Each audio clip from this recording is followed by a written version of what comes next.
I'm right here, boss man. I got this, yeah.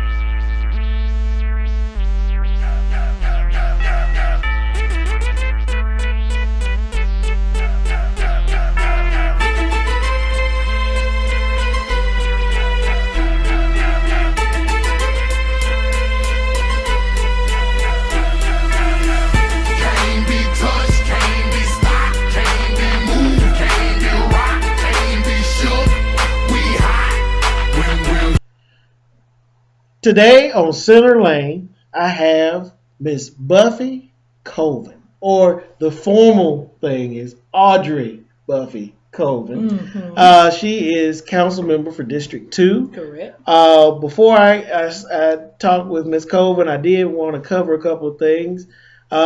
This is our new show, Center Lane. We're filming inside the vault.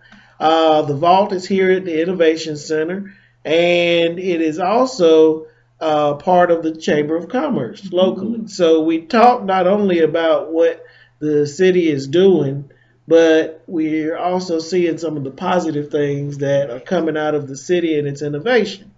Buffy, first of all, how are you doing? I'm doing great. Just living life. Now, you went through a lot to get onto the council. You had a long, tedious campaign with the runoff and everything else. And during that period of time, I asked you a little bit about what you learned on the campaign trail, some good stuff, and some of the things that were opportunities or negatives. Mm-hmm. So it would only be fair that I start off with, what have you learned since you have been one of our city council people now? First of all, just the process of learning how the city runs.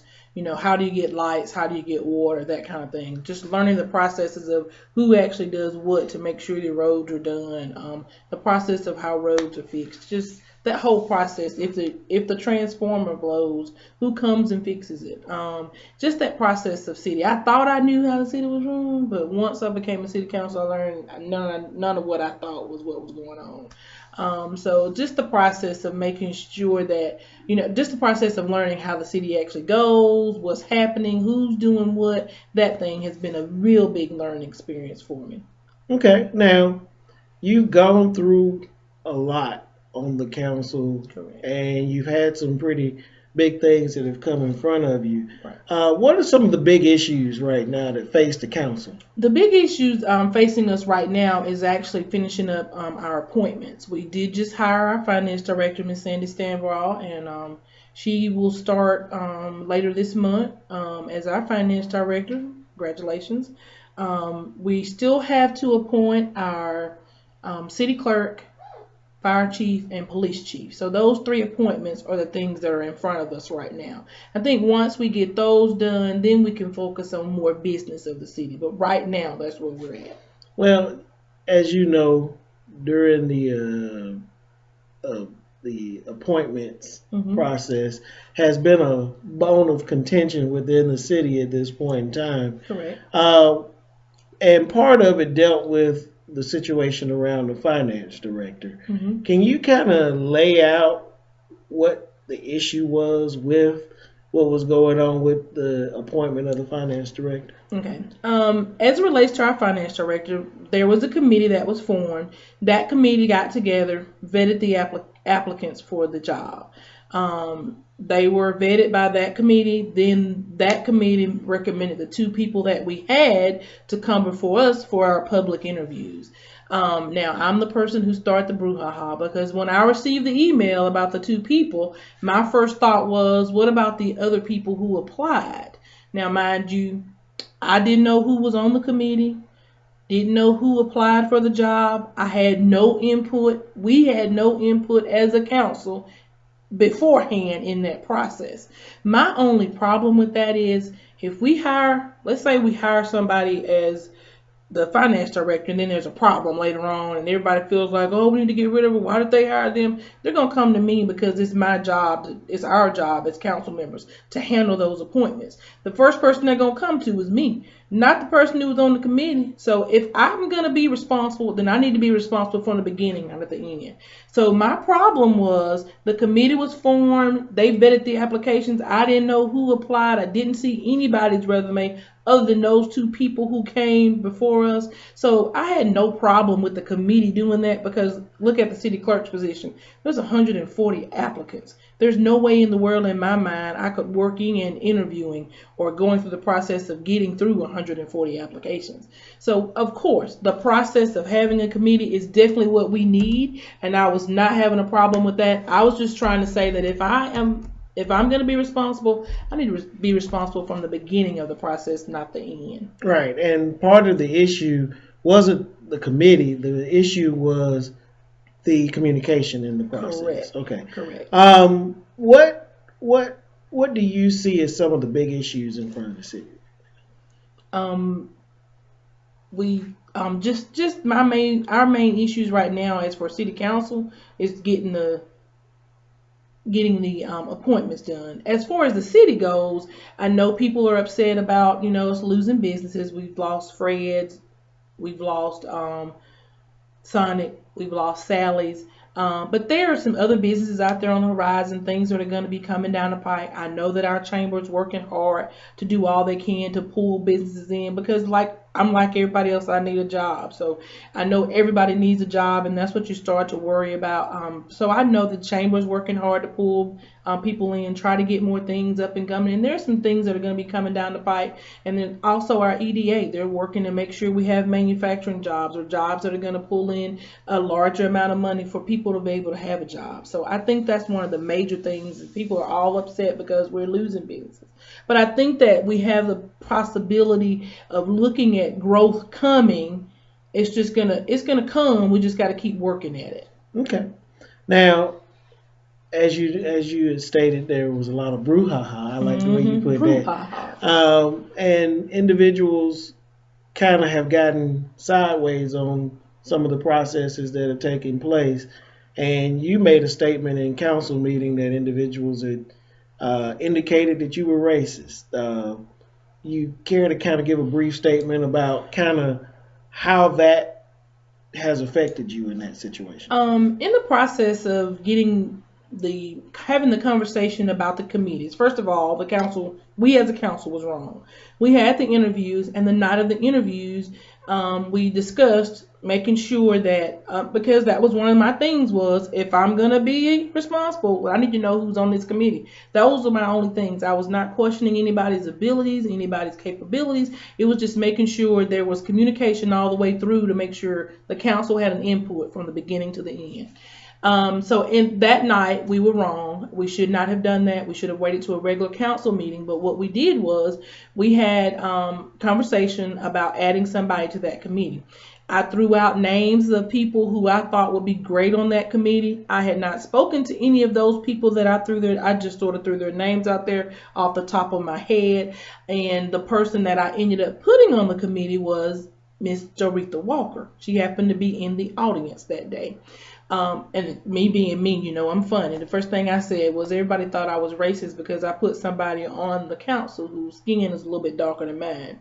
But that's just funny, my way of handling things. But anyway, but I didn't choose her because she was African American. I chose her because she's Aretha Walker. She's an ex-educator, ex-principal. She was actually placed on our Board of Education by a previous council. So therefore, she is well capable to handle that situation, know how to go in there and do it. I have not told her since then that I need her to report back to me. That's not why she's there. She's there to make sure that things are done decent, fair, and in order. That's all it is, just making sure she's a part of that group. Because if we are going to do this and I'm going to be responsible, there needs to be input from the council. Now, going forward, after that, I became a racist because I put an African American on there. I had two choices that night sitting in that meeting, and it was Miss Walker or Miss Louise Pritchard. And those two people are totally opposites. One happens to be Caucasian, one happens to be black. Walker was the closest one. I looked up at her and said, Miss Walker, will you do that for me? She said yes, and that was it. There was no way for me to pull anybody else in. I threw your name out there, and I had not had a discussion with you, Miss Walker, Mike Ransaw, or anybody else about this, because I was not expecting to even put anybody on the committee that night. I thought that was going to be something we handled later on, but when I was asked, I had to have somebody, and I just chose Miss Walker. So in no way, shape, form, or fashion have I ever been racist. I take care of all kinds of people every day. You can be in the gutter or you can be in the White House. I'm going to still talk to you because that's what I do every day of my life. Talk to patients, take care of people, and it doesn't matter to me. I think we get lost in differences. Mm-hmm. We need to look at common things. You have two eyes, I have two eyes, you have two ears, we have a heart. We have so many things are in common. Now our experiences make us different. Mm-hmm. Your experience and my experience, that's what makes us different. Every day. And because I'm a 49-year-old black female, I better struggle to be the person that I am. So true. Do I understand the struggle and the plight of black people? Yeah, because I know my history.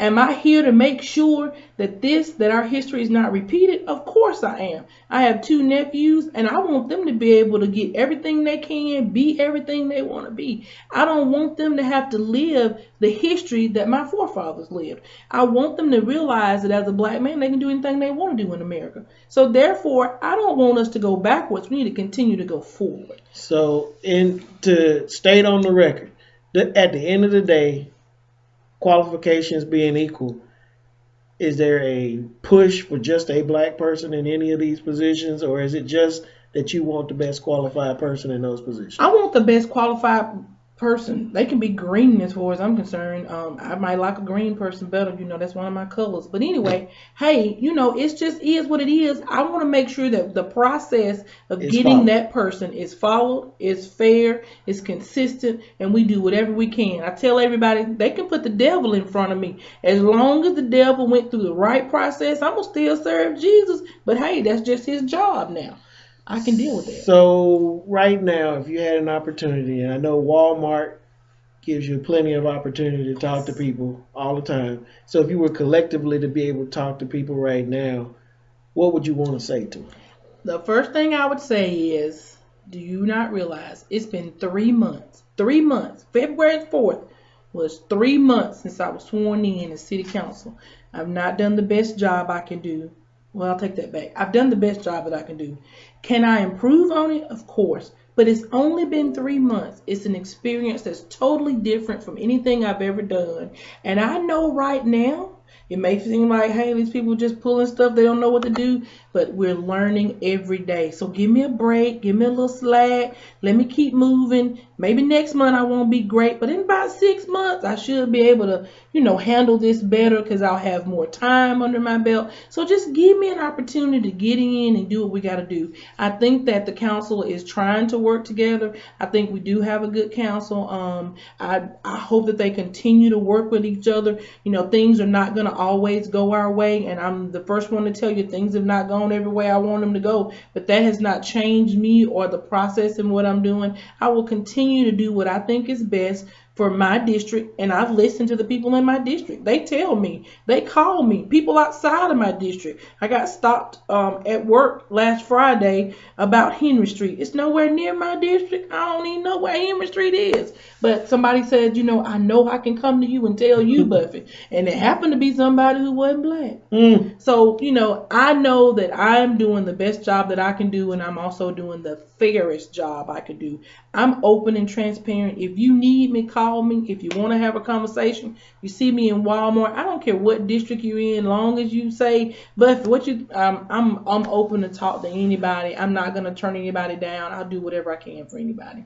Well, let me just go ahead and say two quick things. First of all, Buffy, we appreciate everything that you're doing.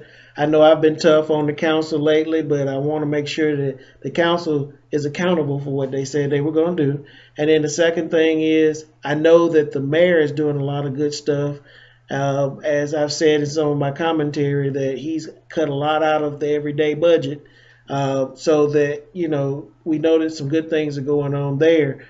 But people, if you want to know what's happening, come Friday, February 17th to the Chamber Luncheon, and you will be able to know more about what's happening in your local government.